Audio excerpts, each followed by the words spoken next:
열방의 재물이 내게로 오리라 라는 제목으로 하나님의 말씀 증가하도록 하겠습니다. 지난 시간 하나님은 회개에서 십자가와 성령 안에서 놀라운 구원, 영생과 부활의 기쁨을 맛본 자들은 이제 일어나 빛을 발하는 삶을 살라라고 말씀을 하셨습니다. 일어나 빛을 발하는 삶을 살라. 이게 뭐라고 했습니까? 영생과 부활의 그 기쁨을 세상에 흘려주는 이 전도의 삶을 사는 걸 말씀하는 거라고 했습니다.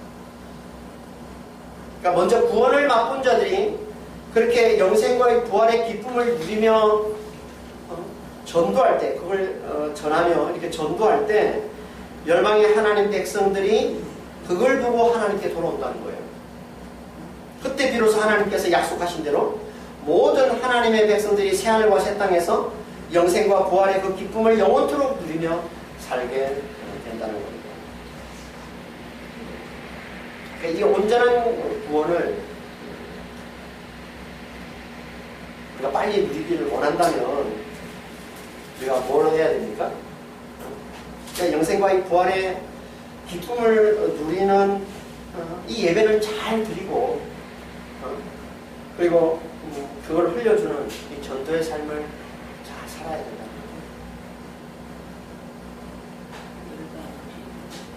그러니까 하나님의 구원을 맛본 자들이 일어나 빛을 발하는 것에서부터 시작이 되는 겁니다. 하나님의 구원은. 그때가 언제입니까? 2000년 전 그리스도께서 이 땅에 오셨을 때죠. 그리스도께서 이 땅에 오셔서 십자가에 달려 죽으시고 부활하심으로 그걸 자기를 구원하는 하나님의 능력으로 알아보는 믿는 자들에게 성령을 부어주신 때가 그때입니다. 그래서 그때부터 교회가 생겨나서 성령 안에서 영생과 부활의 기쁨을 누리는 예배를 드리며 그 복음을 열방에 전파하기 시작했던 거예요. 그리고 지금까지 온 거예요. 그리고 앞으로 또 얼마나 더 계속될지 모르지만 이 예배와 이 전도는 하나님의 백성들이, 열방에 있는 이 하나님의 백성들이 다 돌아올 때까지 계속 되다가 마침내 그들이 다 회개하기에 이르게 되면 그때 비로소 주님이 다시 오셔서 이 세상을 멸하시고 당신 백성들에게 새하늘과 새 땅에서 영원토록 영생과 부활의 기쁨을 누리며 살게 주신다는 겁니다. 이게 하나님의 구원.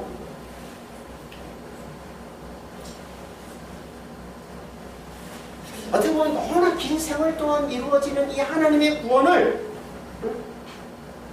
선지자 이사야는 아주 그걸 압축해서 지금 말씀을 하고 있는 겁니다.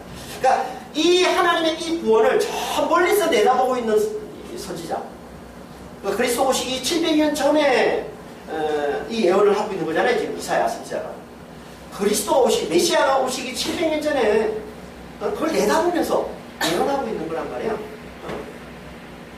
압축해서 말씀하고 있는 게 바로 이사야서 60절.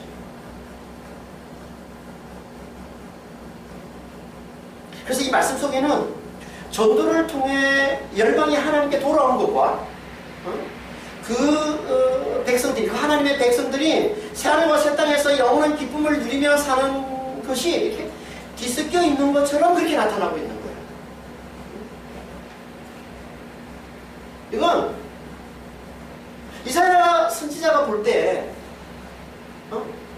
이게 다 똑같이 하나님의 놀라운 구원을 누리고 있는 것이기 때문에 이게 다 똑같이 저 멀리서 내다보고 있는 그 선지자가 볼 때는 이게 다 놀라운 구원을 누리고 있는 거예요. 열방이 하나님께 돌아오는 것과 그 하나님의 백성들이 영원한 기쁨을 누리며 살아가는 그거는 똑같이 하나님의 구원을 누리고 있는 거예요.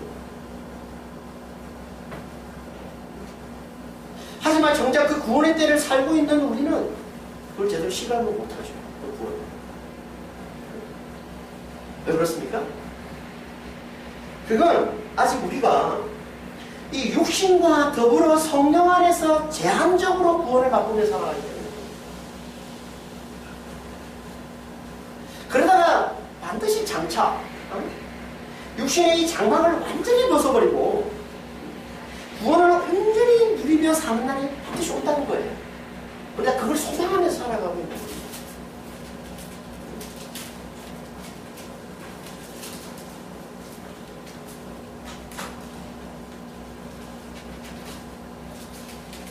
그러니까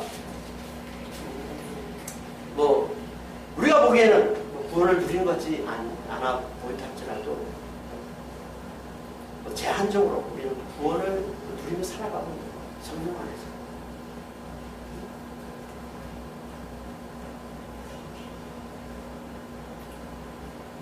그래서 우리가 살아가고 있는 이때를 무슨 때라고 그래요? 무슨 날이라고 그래요? 구원의 날입니다. 우리가 살아가고 있잖아요. 예수님이 오신 이유가 다 구원의 날인 겁니다. 고린도후서 6장 1절입니다. 볼까요? 이르시되 내가 은혜 베풀 때 너희에게 듣고 구원의 날에 너를 도왔다 하셨으니 보라 지금은 은혜 받을 만한 때요. 보라 지금은 구원의 날입니다. 십자가에 못 박히신 그리스도를 믿음으로 성령을 구원받아 성령 안에서 영생과 부활의 기쁨을 누리며 그리고 그 복음을 이 열방에 전하며 살아가는 이것이 구원을 누리며 살아가는 구원의 날이라는 거예요.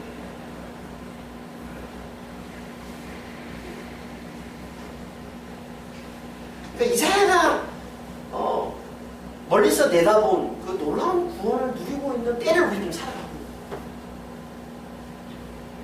메시아가 와서 성령을 부어주시고 그 성령 안에서 그 영생과 부활의 기쁨을 맛보며 살아가는 이게, 그리고 열방에 그 구원의 복음을 흘려주면서 그들이 하나님께 돌아오는 이게 다 구원을 살아가고. 그러니까 우리는 영적 눈이 열려서 이걸 볼 수 있어요.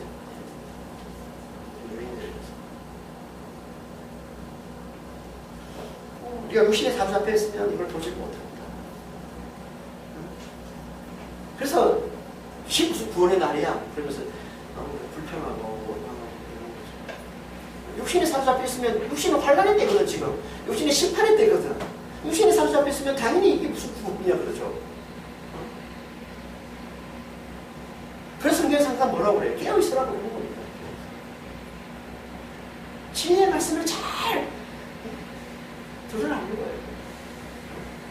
그래서 성령 안에서 보라는 거예요. 성령 안에서 성령이 주시는 그 구원을 누리라는 거예요. 그게 깨어요.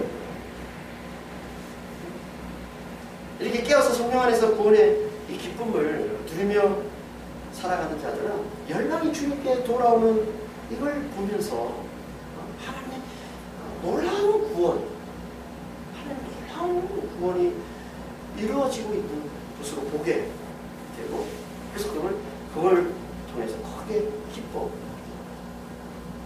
그걸 말씀하고 있는 게 4절 5절 말씀이에요. 볼까요? 4절. 내 눈을 들어 사방을 보라. 무리가 다 모여 내게로 오느니라. 내 아들들은 먼 곳에서 오겠고 내 딸들은 안겨 올 것이다. 사방에서 무리가 모여오고 또 내 아들들, 이게 너는 시온을 얘기하는 겁니다. 시온. 하나님이 함께 하시는,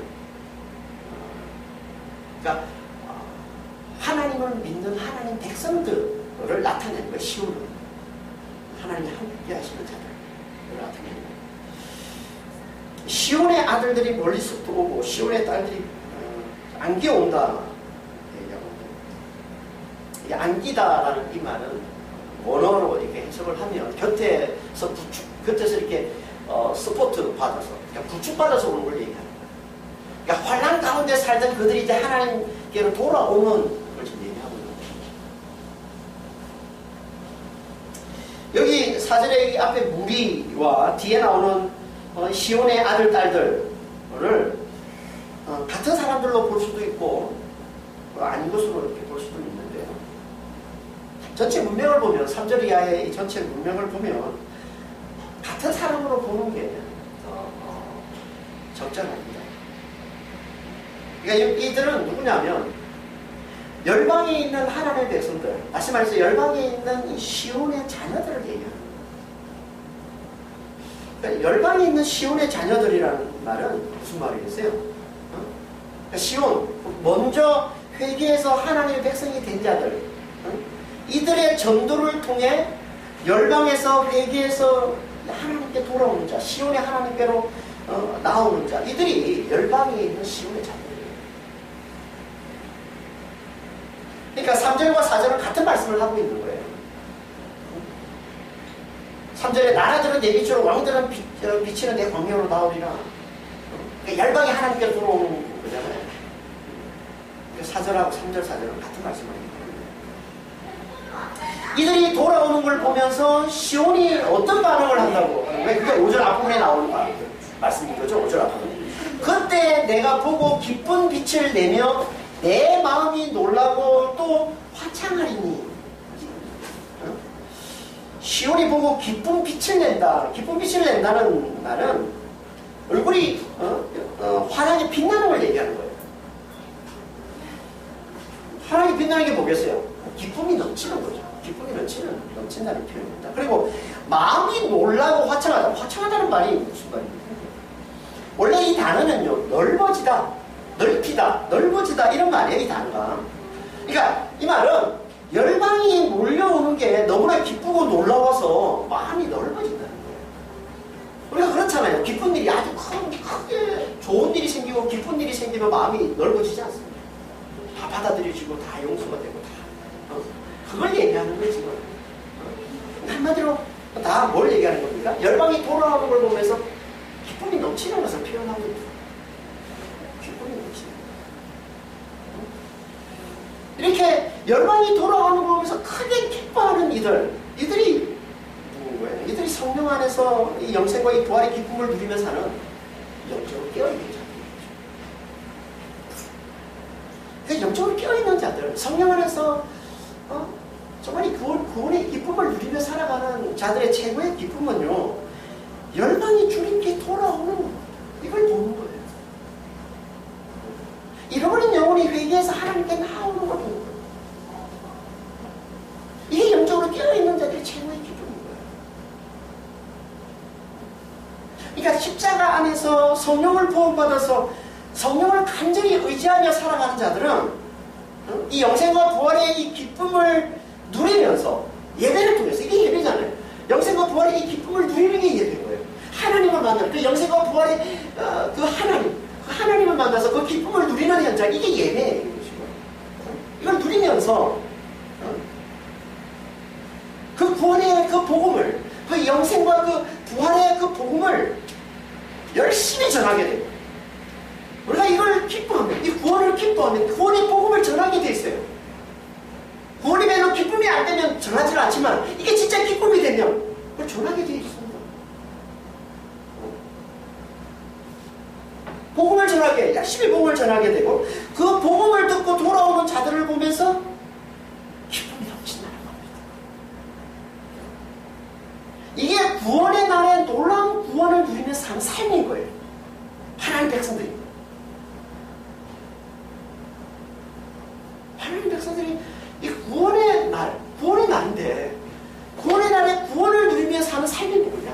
성령 안에서 성령이 우리에게 경험케 해주시는 이 영생과 이 부활의 기쁨을 누리며 살고 그리고 이 복음을 흘려주면서 세상에 이 복음을 듣고서 열방이 하나님께 돌아오는, 이게 구원의 날에 구원을 누리며 사는 삶이라는 거예요.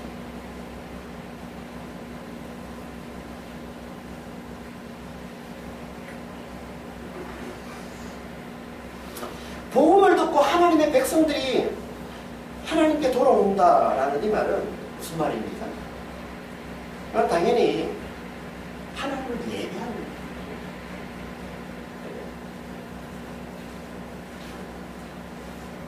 그래서 시온이 그들을 보며 크게 기뻐하는 이유를 이제 5절 후반절에서 7절까지 이렇게 말씀을 하고 있는데요. 그 이유를 이렇게 말씀하고 있습니다. 5절 후반절에 볼까요? 5절 후반절 뭡니까? 이는 바다의 부가 내게로 돌아오며 이방 나라들의 재물이 내게로 오리라. 어떻게 보면 이게 그러니까 열방이, 이방 나라들은 열방을 얘기하는 겁니다. 열방의 이 부와 이 재물이 마치 시온에 와서 크게 기뻐하는 것처럼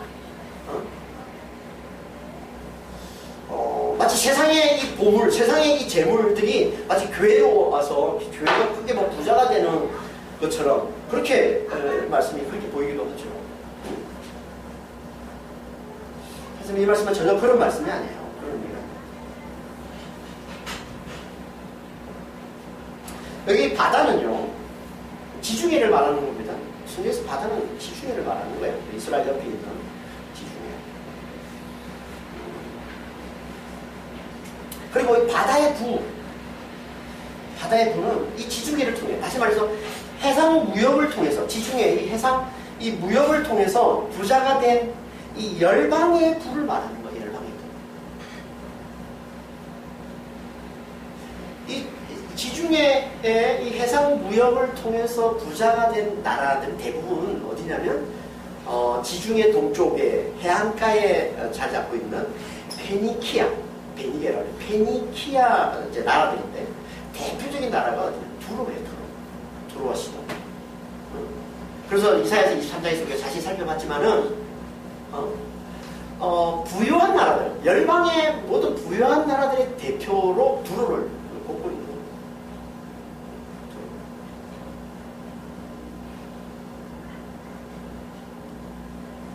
그러니까 여기 이 바다의 부는 열방의 이 해상 무역을 통해서 부유한 부유한 나라들이 가지고 있는 그 부유함을 나타냅니다. 그 부유함이 시온으로 온다. 이걸 다른 말로 하면 뭐예요? 이게 곧 이방 나라들의 재물, 열방의 재물이 시온에게 온다. 라는 말씀입니다. 같은 말을 해요. 열방의 부와 열방의 이 재물이 시온으로 들어온다.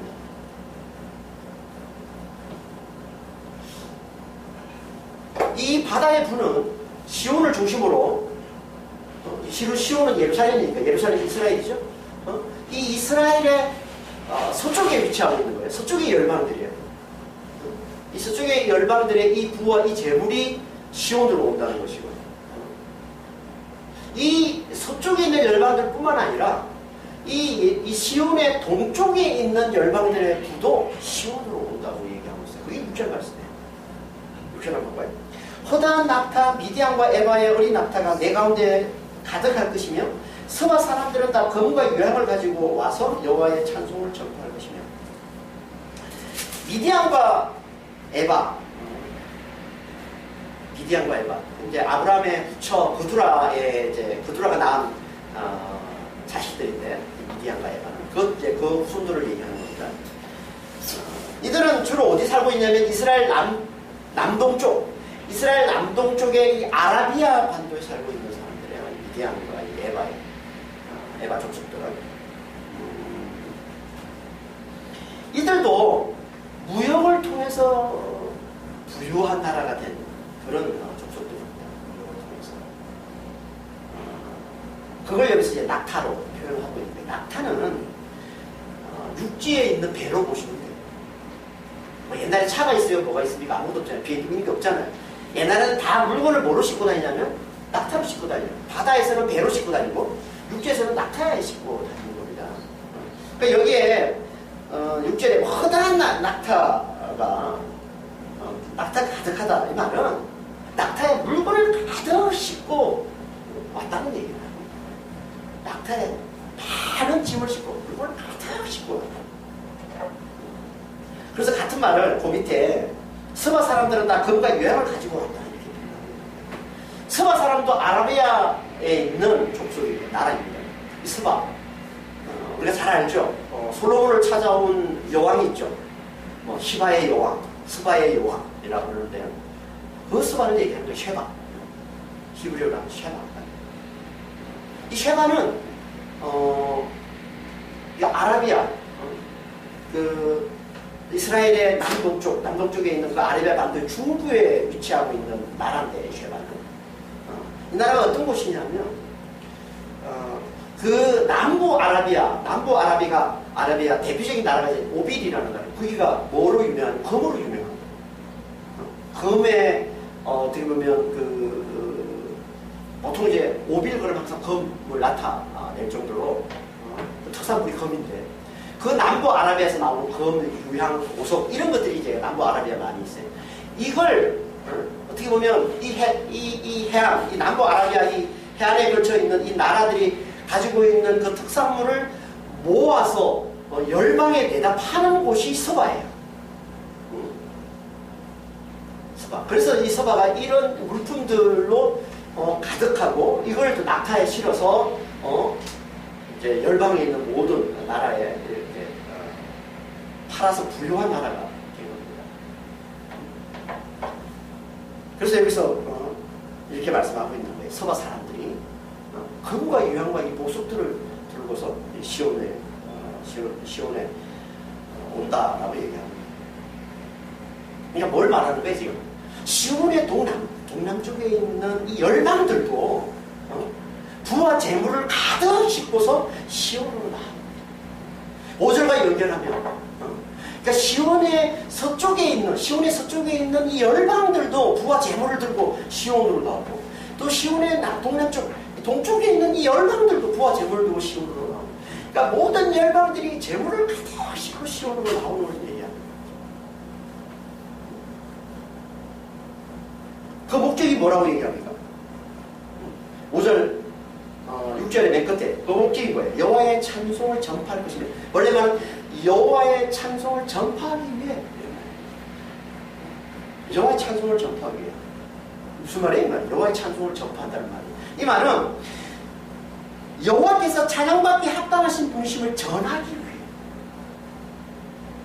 한마디로 하면 여호와를 찬송하고 예배하기 위해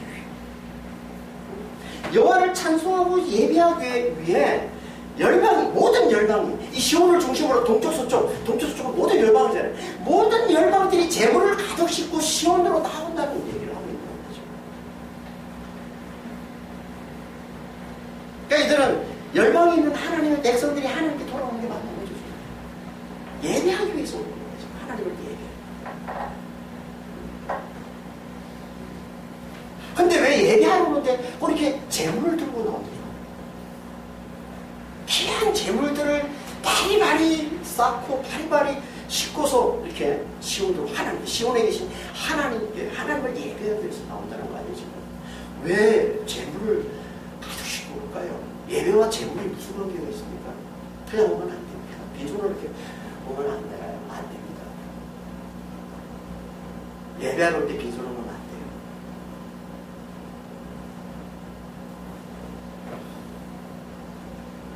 하나님께 귀한 재물을 들고 나온다는 건요. 이런 의미인 거예요. 내게 진짜 귀한 건 하나님이심을. 내게 진짜 귀한 건 하나님이심을 고백하는 거예요. 다시 말해서 나를 구원하는 건 그래서 내가 섬기는 건 이 세상 재물이 아니라 오직 하나님 한 분뿐임을 말로만 아니라 행동으로 보여주는 신앙 고백. 이게 재물을 들고 하는 거다. 이게 진짜 하나님을 높이는 예배라. 그리고 진짜 신앙은요 말로만 아니라 행동으로 나타나게 되는 겁니다. 그래서 요한일서 3장 18절에 이렇게 말씀하고 있어요. 요한일서 3장 18절. 말과 혀로만 사랑하지 말고 행함과 진실함으로 하자. 말과 혀가 같은 말이잖아요. 말과 혀로만 하지 말고 행함과 진실함 같은 거. 행함이 진실함. 행함이 진짜. 행함이 있어야 진짜라는 거예요. 아니 진짜 행함으로 나타나게 돼 있다는 거예요.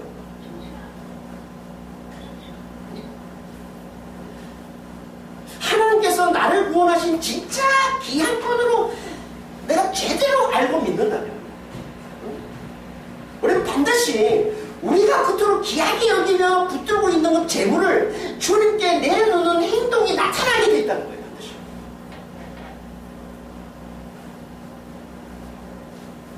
다시 말해서 하나님 그 재물은 절대 겸해서 섬길 수가 없다는 거예요.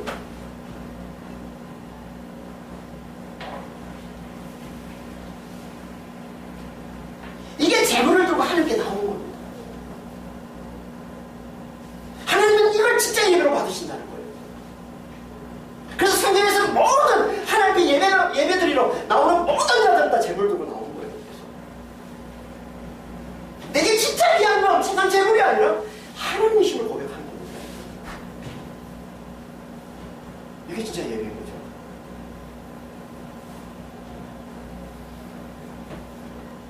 이렇게 하나님을 진짜 귀한 재물, 진짜 귀한 재물을 다른 말로 하면 보물이라고 해요.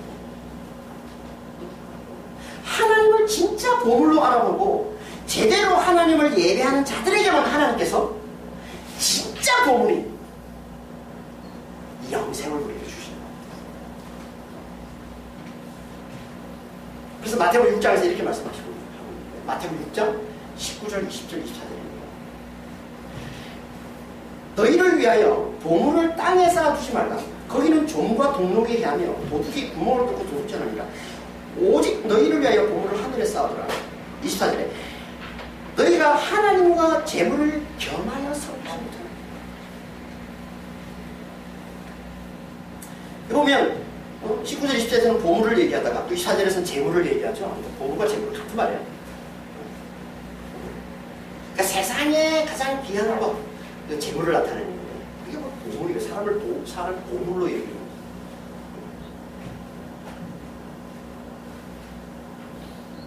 이게 무슨 말이에요, 이 말이에요? 이 말은 땅의 것을 보물로 삼지 말라는 얘기예요. 그건 반드시 잃게 된다. 반드시 잃게 된다는 거예요. 오직 하나님을 진짜 보물로 알아보고 그 앞에 세상 보물, 곧 재물을 내놓으라. 그러면 그게 하늘의 보물을 쌓아. 다시 말해서 그게 하늘에서 진짜 보물인 영생을 얻는 일이라. 그래서 예수님께서 부자 청년에게 이렇게 말씀하셨어요. 누가복음 18장 22절. 내가 있는 것을 다 팔아 가난한 자들에게 나눠주라. 그리하면 하늘에서 내게 보화가 있습니다. 이 보화가 보물과 같은 단어예요. 데사우스. 같은 단어의 보물. 예수님이 지금 누구에게 이 말을 하는 겁니까? 어떻게 하면 영생을 얻을 수 있습니까? 영생을 얻는 길을 알려주세요. 영생을 열심히 찾아다니는 부자 청년에게 하시는 말씀이잖아요. 근데 예수님께서 영생을 얻는 길을 가르쳐주세요. 어떻게 가르쳐주세요? 내 소유를, 내 품을, 내가 가지고 있는 모든 재물을 팔아서 가난한 자에게 나눠주라. 이게 뭐예요? 이게 하나님 앞에 너의 재물을 내는 거예요.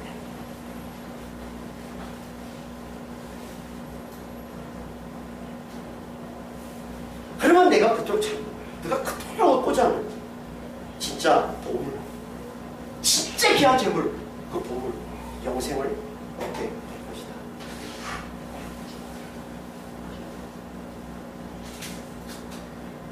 진짜 예배가 뭐라는 거예요?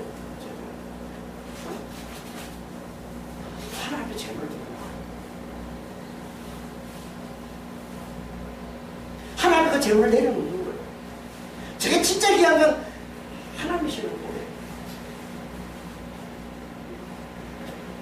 그 하나님 앞에 세상 재물은 아무것도 아니라는 고백.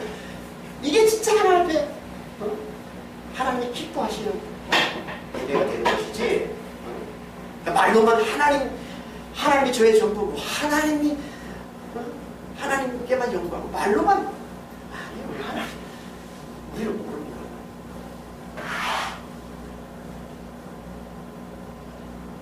우리가 잘 보면요, 왜 믿음이 안 자라고, 왜 하나님을 제대로 우리가 온전히 알지 못하는, 친밀해지지 못하는 이유가 어디든지 잘 보면 여러 개 있습니다.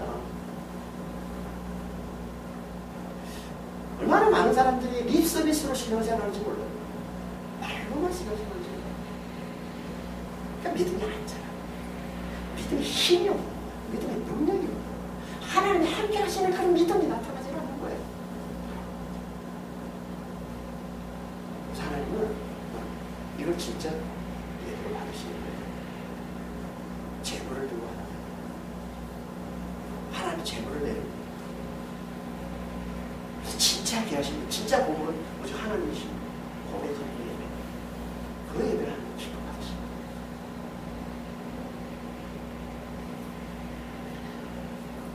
이렇게 세상의 보물인 이 귀한 재물을 내놓는다 하는 건 그것도 뭘 말하는 겁니까? 이건 자기를 내놓는 거예요. 우리 모두에게는 가장 귀한 게 뭐예요? 자신. 왜 우리가 그토록 재물을 소중하게 해요? 자기를 위해서 그런 거 아니에요? 그게 자기를 높여주니까. 재물이. 자기를 영광 쓰게 해주니까. 그러니까 우리가 이 세상에서 가장 귀하게 여기는 건 자기입니다. 그러니까 귀한 재물을 내려놓는단 말이고 자기를 내려놓는 거예요. 그래서 5절 6절에서 재물을 하나님께 가지고 나온다고 하는 것을 7절에서는 이렇게 말씀합니다. 진짜 볼까요? 계달의 양 무리는 다 내게로 모일 것이요 너바스의 순양은 내게 공급되고 내 재단에 올라 기꺼이 받음이 되리니 내가 내 영광의 집을 내었다. 게달과 너바요. 게달과 너바요는요, 이 아라비아 쪽에 살고 있는 유목민입니다. 이스마엘의 후손들인데 이들은 이 아라비아 쪽에 살고 있는 유목민, 싸움을 좋아하는 유목민들입니다. 유목민들, 이들에게 가지고 이들이 부가 뭐예요? 이들이 넉넉하게 가지고 있는 게 뭐예요? 유목민들이 당연히 양이죠, 양. 그렇죠? 진성 양.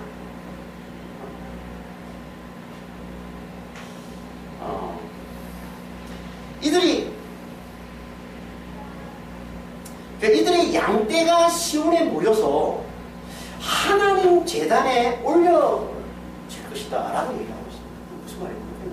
그들의 양떼가 시온에 모여서 하나님의 재단에 올려질 것이다. 이건 한마디로 열방의 제사를 나타내는 얘기입니다. 열방의 제사. 열방이 제사를 드리고 하나님 앞에서 제사를 드리고 하나님이 그 제사를 받으신다는 말씀입니다. 제사가 뭐예요?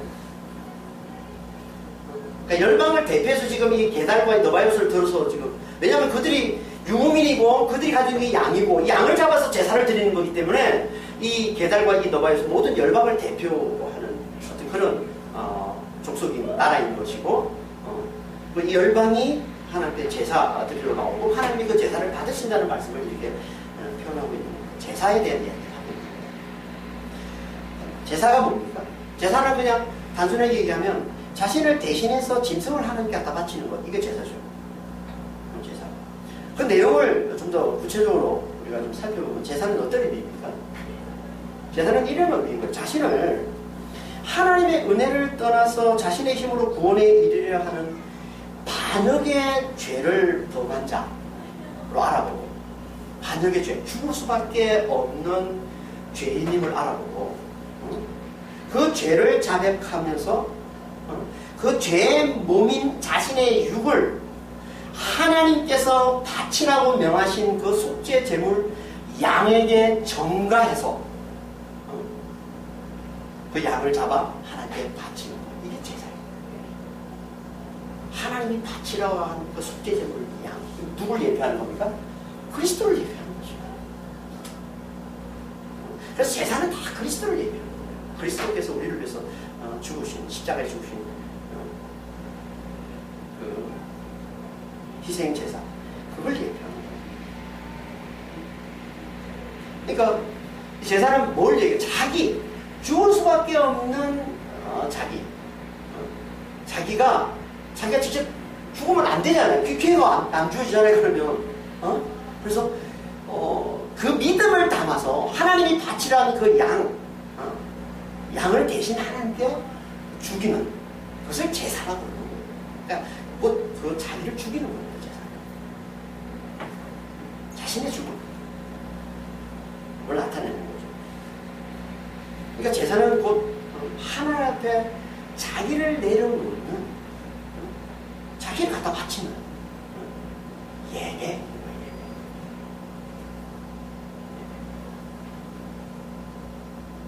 그러니까 재물을 바치는 것과 제사를 드리는 건 같은 거예요.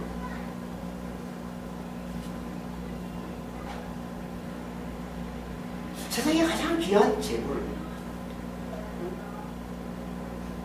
세상 가장 귀한 이 재물을 하나님께 갖다 바치는 건 자기를 갖다 바치는 거죠.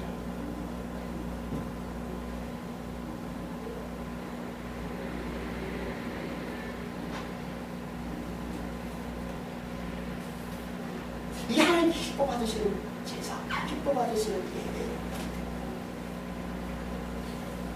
이 의미를 담아서 우리가 매주 하나님께 드리는 게 이게 뭐예요? 이게 헌금.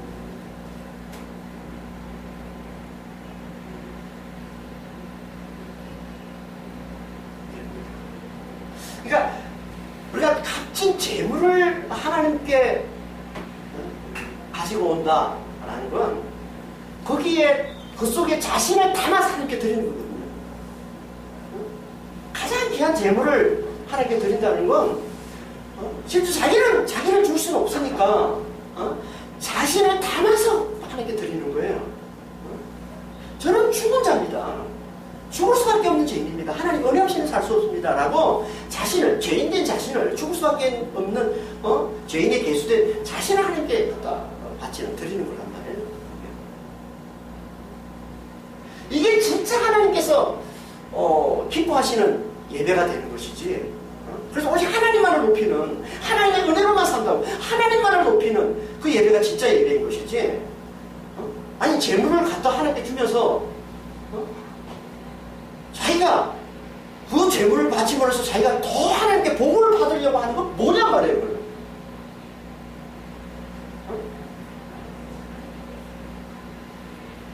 그러니까 하나님은 어떻게 보면 그건 제대로 믿음이 아닌 거죠. 많은 사람들이 하나님 앞에 나와서 예배를 드리고 하나님 앞에 나와서 헌금을 드리고 재물을 드리고 하는 걸 그렇게 생각하는 게 불리해서 재물과 나를 분리하는 거예요.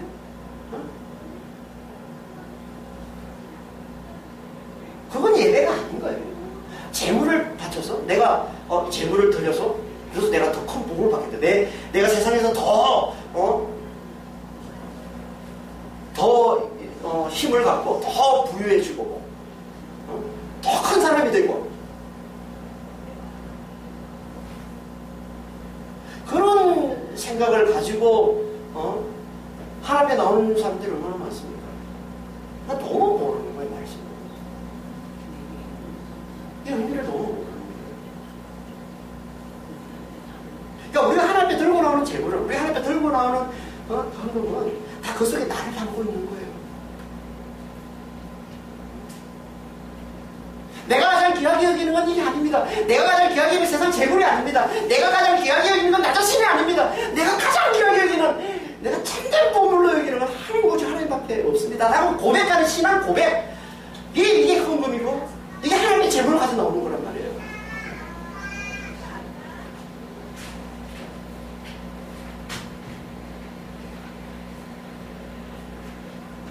그러니까 우리가 드리는 이 주일 헌금은요, 행동으로 보여주는 예배인 거예요. 행동으로 보여주는 예배. 하나님께서 이걸 뭐로 받으신다? 진짜 예배로 받으신다.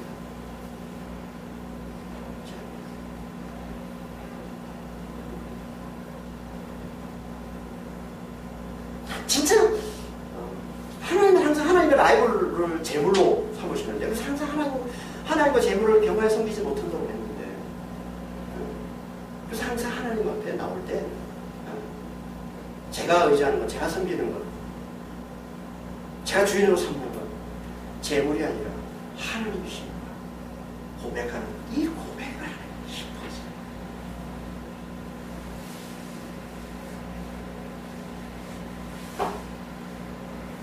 헌금은 그런 의미를 담고 있는 거예요. 하나님이 돈이 필요해서, 하나님 무슨 물질이 필요해서 헌금을 가져오라. 우리의 믿음. 한번 그걸 보시는 거예요. 세대의 믿음을 가지고 있는 거예요. 진짜 하나님은 가장 귀한 분을 왜 알고 있는지, 진짜 하나님을 주인으로 삼고 있는 것인지, 아니면 말로는 하나님의 내 주인 그러면서 실제로는 세상 재물을 주인으로 삼고 살아가고 있는 게 아닌지, 그걸 하나님께서 분명하게 보시는 게, 그게 우리가 주일 앞에 재물을 가지고 나오는 것입니다.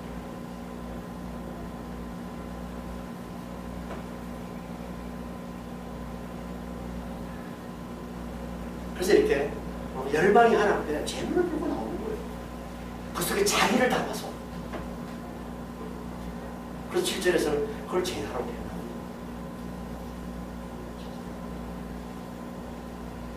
근데 원래 열방은요, 하나님께 제사는커녕 하나님의 성전을 출입도 할 수 없었던 자들입니다. 원래 열방은 이방인들. 근데 이제 하나님께서 그들의 제사를, 그들의 예배를 받아들이신다. 기꺼이 받아들이신다. 다시 말해서 그들을 하나님께서 당신의 백성으로 삼으신다. 기꺼이 당신의 백성으로 삼으신다. 이게 모든 열방을 다 어떻게 이렇게 된 거죠? 이게 어떻게 해서 이게 가능해졌습니까? 하나님이죠. 그리스도께서 세상의 죄, 이 열방의 모든 죄를 짊어지시고 십자가 달려 죽으시므로,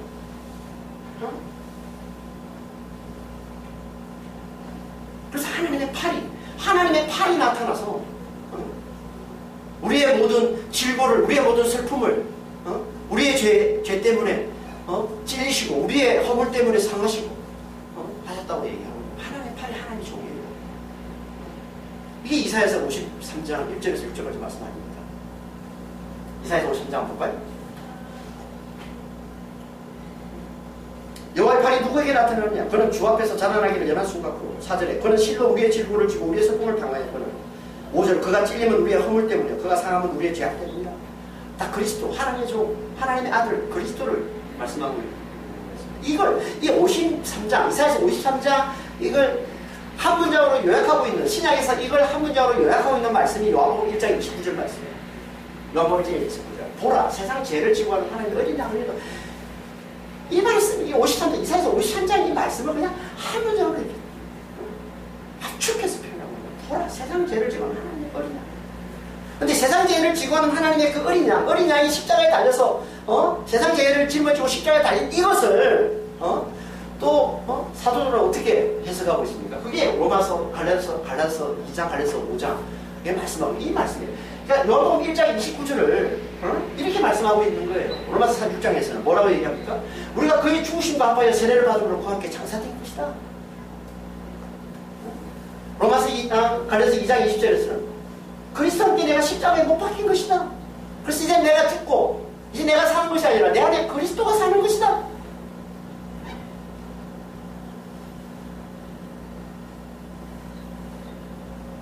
그러니까 하나님의 팔이 나타나서 우리의 죄, 우리의 허물을 짊어지고 찔리고 상하고 죽으신 이것이, 어린 양이 세상 죄를 짊어지시고 십자가에 달려 죽으신 이것이 결국 우리가 그리스도와 함께 십자가에 못 박혀 죽은 것이고, 그래서 이제 우리 안에 그리스도가 사는 데 된 거라는 거예요.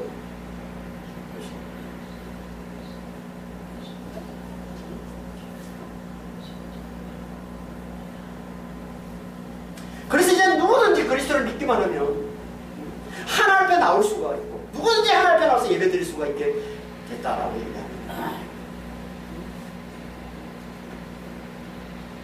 다 죽고 모든 죄, 모든 육신, 그 죄의 몸인 그 육신을 예수님께 짊어지고 다 죽었기 때문에 이제 그 안에 그리스도가 사는 자가 됐기 때문에 누구라도 다 하나님 앞에 나올 수 있다는 거예요. 누가 나와서 제 예배를 드려도, 누가 나와서 제사를 드려도 하나님이 다 받으신다는 거예요. 기꺼이 받으신다는 거예요. 당신의 백성으로 삼아주신다는 거예요. 이걸 좀 더 자세히 말씀하고 있는 게 우리가 앞에 살펴봤던 이사야서 56장 6절에서 8절 말씀이죠. 볼까요? 이사야서 56장 6절 8절. 여호와의 연합하여 그를 섬기며 여호와의 이름을 사랑하며 그의 종이 되며 안식일을 지켜 더럽히지 아니하며 나의 언약을 굳게 지키는 이방인마다 내가 곧 그들을 나의 성산으로 인도하여 기도하는 내 집에서 그들을 기쁘게 할 것이며 그들의 번제와 희상을 나의 제단에서 기꺼이 받게 되리니, 같은 말씀을 하고 있는 것이죠. 오늘 본문하고 7절 말씀을 그 나의 제단을 기꺼이 받게 되리니 이는 내 집은 만민이 기도하는 집이라 일컬음이 될 것입니다. 자, 여기 하나님과 연합하여 그 언약을 굳게 지키는 자라고 있는데, 이걸 좀 전에 살펴봤던 이사야서 53장 1절에서 6절까지 말씀, 그리고 요한복음 1장 29절, 로마서 6장 4절, 갈라디아서 2장 5장 이 말씀과 연결해서 보면 누구라는 겁니까 이게? 하나님과 연합하여 그 언약을 굳게 지키는 자, 이게 누굽니까? 세상 죄를 지고 열방의 모든 죄를 짊어지고 십자가를 달려 죽으신 그리스도를 믿는 자를 얘기하는 거죠. 그리스도를 믿는 자. 저 그리스도와 함께 내가 죽고 이제 내 안에 그리스도가 사심을 알아보는 자. 그래서 성령을 부어받아서 말씀과 하나가 된 자. 그가 하나님과 연합하여 그 언약을 굳게 지키는 자인 것이고, 그런 자라면 누구라도 다 하나님 백성이 될 수 있다는 말씀을 하고 있는 겁니다. 그걸 말씀하고 있는 게 뭐라고요? 내 집은 만민이 기도하는 집이 될 것이다. 여기 기도라는 이 단어가 오늘 본문에 나오는 6절에 후반절에 나오는 찬송이라는 단어와 같은 단어란 말이에요. 테일라. 온 열방이 하나님 앞에 나와서 하나님을 찬송하고 하나님을 예배하는 집이 될 거라는 거예요. 하나님의 집이 누구라도 나와서, 이 말은 그렇잖아요. 누구라도 다 나와서 하나님을 예배하고 하나님을 찬송하고 하나님께 기도하는 집이 될 것이다 하는 말씀이라고 합니다.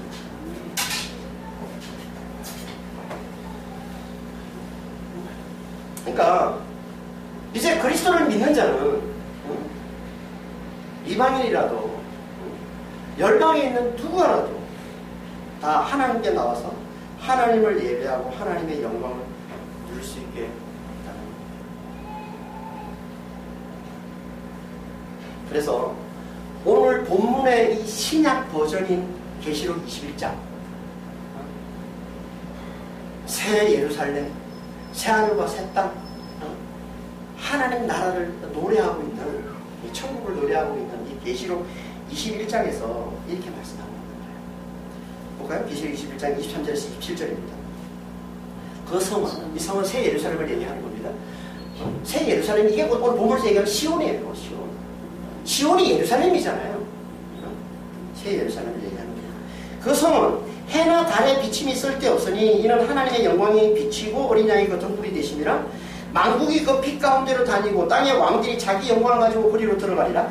낮에 성문들을 도무지 닫지 아니하리니 거기에는 밤이 없음이니라. 사람들이 만국의 영광과 존귀를 가지고 그리로 들어가겠고, 무엇이든지 속된 것이나 가증한 일 또는 거짓말하는 자는 결코 그리로 들어가지 못하되 오직 어린 양의 생명책에 기록된 자들만 들어가리라.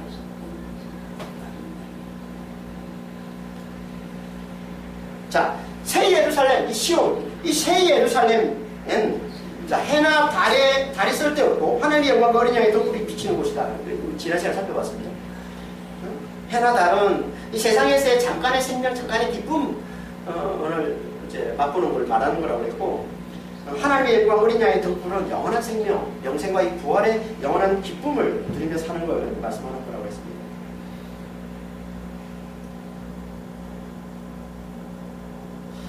그것으로 이 영원한 생명, 영원한 기쁨, 영원한 평강을 누리며 사는 하나님의 영광이 비치는 그것으로 땅의 왕들이 자기 영광을 가지고 들어가고 사람들이 만국의 영광과 존귀를 가지고 들어간다. 무슨 말입니까 이게? 이 말씀은 오늘 본문과 같은 말씀입니다. 이 말은 열방이, 만국이, 열방이 세상에서 가장 귀한 재물을 들고 하나님께 나아가는 거예요.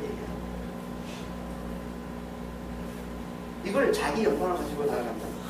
왕국의 영광과 존귀를 가지고 들어간다라고 표현합니다. 그러니까 세상에서 자기가 영광으로 여겼던 걸 하나님께 가져가 내려놓는 거, 이게 하나님의 영광이 비치는 영원한 생명, 그 영생과 그 부활의 기쁨을 영원토록 누리게 하시는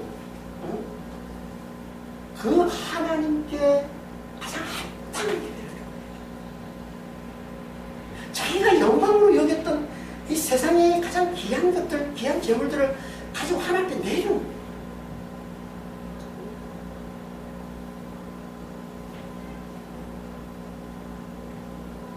하나님의 영광이 있으면요, 다른 영광은 필요 없는 거 아닙니까? 필요 없는데. 해와 달이 쓸데없다고 그러는데.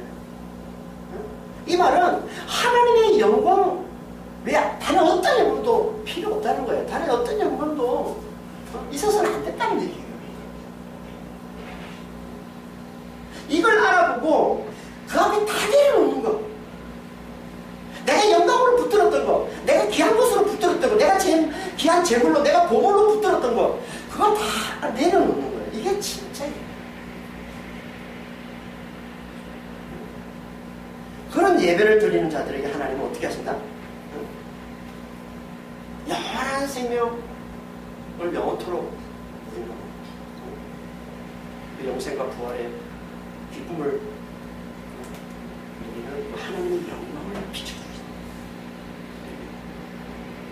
그래서 하나님의 영광, 그들에게 하나님의 영광이 비친다는 걸, 이렇게 자기의 영광, 자기가 영광을 여겼던 것을 다 가지고 하나님 앞에 나와 내려놓는 그들에게 참된 예배, 하나님이 기뻐하시는 진짜 예배를 하나님께 드리는 그들에게 하나님께서 하나님의 영광을 비춰주신다는 말씀을 다시 한번 좀 더 자세하게 말씀을 주고 있는데, 그게 바로 그 다음에 나오는 22장 계시록 22장 1절에서 5절 말씀입니다.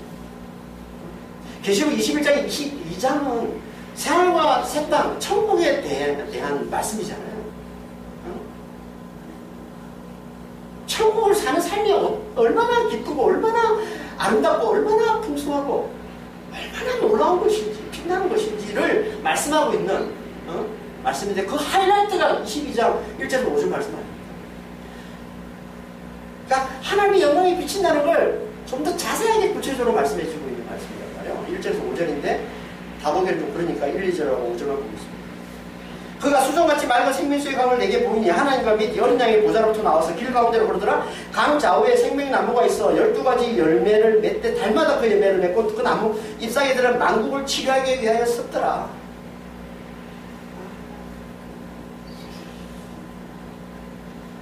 새 예루살렘 시온이 천국, 하나님의 나라, 이 천국에선 영생과 이 부활이 영원한 기쁨, 영원한 평강을 누리며 산다는 걸 그림으로 보여주고 있는 거예요. 생명수 강이 흐르고 좌우에 거기에 나무가, 생명의 나무가 나오고 이게 열매들이 맺히는데 12달 맺는 열매들, 이게 영생과 부활의 기쁨, 그 평강을 그 영원토록 누리며 사는 것을 이렇게 묘사하고 있는.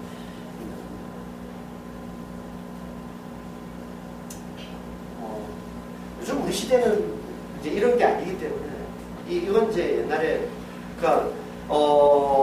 문화가 농촌 문화라고 보시면 돼요. 농촌 유목 문화에서 가장 아름다운 모습, 가장 영광스러운 모습이 뭐냐면 강이 있고 그 위에 그 옆에 나무들이 그리고 풍성한 열매들을 그죠? 사시사철 달마다 풍성한 열매들을 맺으며 살아가는, 이게 가장 아름답고 가장 행복한 모습 아닙니까?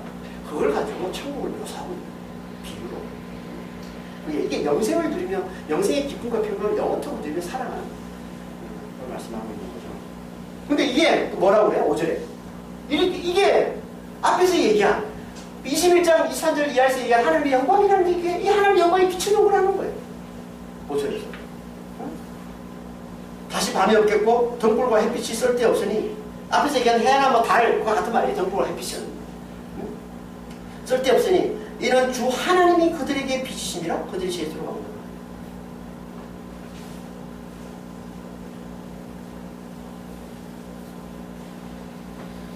거예요. 하나님은 만국, 열방이 자기 영광을 가지고 하나님께 나오는, 다시 말해서 자신이 영광이라고 여겼던 이 세상의 재물, 이 보물을 하나님께 가져와 내려놓는, 진짜 하나님만을 제대로 높이는 이 예배를 받으시고, 이들에게, 이 예배를 드리는 자들에게 진짜 보물이 영생과 이 부활의 기쁨을 영원토록 누리는,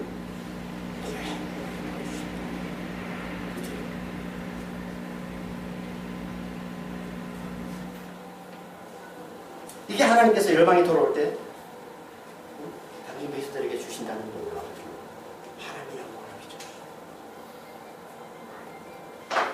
이걸 오늘 본문에서는 한마디로 이렇게 말씀하고 있습니다. 7절 후반절에 내가 내 영광의 집을 영화롭게 하리라. 내가 내 영광의 집을 영화롭게 하리라. 이 말씀은 뭐예요? 앞에서 이방인들, 그러니까 이 열방이 하나님께 나와서 제사를 드리는 걸 말씀하시고 이 말씀하고 있는 거죠. 열방의 제사를 받아들이시면서 이렇게 말씀하고 있어요. 그렇게 해서 내가 내 영광의 집을 영화롭게 하겠다 말씀하고. 여기 영광이라는 말은요, 티푸아로라는 말인데, 우리가 지난 시간에 살펴봤던 하나님이 영광할 때 그 영광 카보도예요. 그 무거움이라는 뜻이라고 그랬죠. 그래서 하나님의 하나님이 우리에게 나타나시는, 피조물에게 창조되신 그분이 나타나시는 우리가 감당할 수 없는 어떤 무거움, 그래서 그 앞에 엎드릴 수밖에 없는, 그래서 그분을 높일 수밖에 없는, 그게 카보도라면, 여기서 말하는 이 티푸아로라는 이 말은, 이 영광은 그냥 빛난 아름다운 일입니다. 빛나, 돋보이는, 빛나. 그러니까 이 말은 이런 말이에요. 하나님께서 빛나야 할 당신의 집을 빛나게 하겠다. 하나님의 빛이시니까 당연히 하나님의 집은 빛나야 되죠. 그래서 내 영광, 당연히 빛이 나야 돼. 반드시 빛이 나야 돼. 내 집을 내가 빛나게 하겠다 라고 말씀하고, 어떻게 해서? 열방이 하나님을 예배하러 하나님께 돌아오게 만들었어요. 이걸 다시 말씀하고 있는 게 8절 9절 말씀입니다. 8절 한번 보겠습니다. 저 구름같이 비둘기같이 그 보금자리로 날아가는 것 같이 날아오는 자들이 누구냐? 이 열방이 하나님께 돌아오는 걸 비유로 말씀하고 있는 걸 마치 구름대같이 오고 있는, 그들이 구름대같이 오고 있다는 것으로 묘사하고 있는 것이고, 또 비둘기가 보름자리로 찾아서 날아가는 그것으로 묘사하고 있는 거예요. 열방에서 하나님의 백성들이 돌아오는 것을 비유를 이렇게 표현하고 있는 거예요. 이렇게 구름같이, 이렇게 비둘기같이 날아오는 이들이 누구냐? 몰라서 묻는 겁니다. 아니죠. 간단한 거예요. 이들이 누군지 아냐? 이들은 섬들이 나를 앙망해서 돌아온 거야 라고 말씀하고, 그게 구절 말씀이에요. 그 섬들이 나를 앙망하고 다시의 배들이 먼저 이르되 먼 곳에서 내 자손과 그들의 은금을 아울러 싣고 와서 내 하나님 여호와의 이름에 드리라며 이스라엘의 거룩한 이에게 드리려 하는 자들이라. 이는 내가 너를 영화롭게 하였습니다.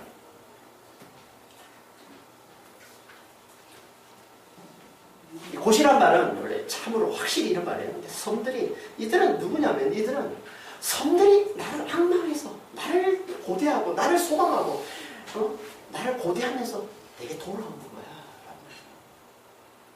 섬들은 지난 시간에도 얘기했지만 우상을 섬기는, 우상을 숭배하는 이 열방을 나타내는 표현이기도 하고요. 그 열방에서 환난당하는 하나님의 백성을 나타내는 표현이기도 하다고 했습니다. 여기서 이제 후자를 나타내는 거죠. 그러니까 열방의 하나님 백성들이 다 하나님을 앙망한다. 하나님을 고대한다. 하나님을 소망한다. 그리고 그들 중에 먼저 다시스의 배들이 하나님의 백성들과 은금을 싣고서 돌아온다. 다시스는 어디냐면 지중해 서쪽 끝에 있는 섬입니다. 지금 스페인에 있는 섬인데, 지중해 끝, 지중해 동쪽 끝이 아까 얘기했던 피니키아, 두로, 이 바다 무역을 통해서 부자가 된 나라. 이 두로에서 배를 띄워서 가장 멀리 가는 곳이 다시스예요. 그러니까 당시에 이 다시스는 세상 끝이었어요. 땅끝. 땅끝을 나타내는 거예요. 땅끝에 있는 하나님의 백성들이 하나님께 돌아오는 거지. 섬들에서 우상을 섬기는 섬들, 그 우상을 섬기는 그 열방 가운데 환난당하는 자들이 하나님께 돌아오고, 그리고 땅끝에서 하나님께 돌아온다는 말씀을 이렇게 표현하고 있는 거예요. 땅끝에 있는 하나님의 백성들이 돌아오는데 어떻게 돌아와요? 그들은 은금을 싣고서 돌아오는 거예요. 값진 재물을 가득 싣고서 하나님께 돌아오는 거예요. 앞에서 얘기했던 말씀 같이 한 번 더 반복해서 말씀하고 있는 것이고, 열방이 하나님께 재물을 가지고 하나님께 나오는 말씀을 하고 있는 거예요. 그러면서 그의 이유를 이렇게 말씀하고 있죠. 다시 한 번 더. 그 이걸 뭐라고 그래요? 내가 너를 영원하게 했기 때문이다. 한 번 더 말씀, 7절 번째 말씀에서 한 번 더 말씀하고 있는 거예요. 내가 너를 시온을 내 영광의 집을 영원하게 했다. 과거 표현하고 있는데 이걸 연적 과거라고 그러지 않아서 연적 완료. 반드시 이루실 걸 얘기해요. 내가 반드시 너를 내 집을 내 영광의 집을 영원하게 할 것이기 때문에. 그래서 열방이 땅끝에서 섬들에서 열방이 은금을 싣고서 재물을 싣고서 내게로 돌아올 것이다 라고 말씀합니다. 하나님 반드시 그렇게 해서 온 열방이 하나님께 돌아오게 해서 반드시 하나님의 집을, 이 시온을, 하나님 나라를 영원하게 할 것이다. 그들 모두 영생과 부활의 기쁨을 영토록 누리며 사는 이 하나님의 영광이 비치는 이 삶을 살게 하시겠다라고 말씀합니다. 그렇게 해서 반드시 모든 열방을 돌아오게 해서 당신의 백성들을 돌아오게 해서 영생과 부활의 기쁨을 영원토록 누리는 삶을 살게 반드시 만들어줍니다. 라고 말씀합니다. 근데 이렇게 하나님께 돌아와서 이 놀라운 영광을 누리며 살게 될 자가 누구라고 합니까? 우리가 좀 전에 살펴봤잖아요. 계시록 21장 27절에서 다 해볼까요? 계시록 21장 27절에 26절 27절입니다. 사람 26절이죠. 26절. 사람들이 만국의 영광과 존귀를 가지고 거리로 들어가고 무엇이 속된 것이나 가정한 일 또는 거짓말하는 자는 결코 거리로 들어가지 못하되 오직 어린 양의 생명책에 기록된 자들만 들어가리라. 어린 양의 생명책에 기록된 자들만 들어가리라. 거기 하나님의 영광이 비치는 그곳에 그 성에 그 시온에 그 새 예루살렘에 그 새하늘과 새 땅에 오직 어린 양의 생명책에 기록된 자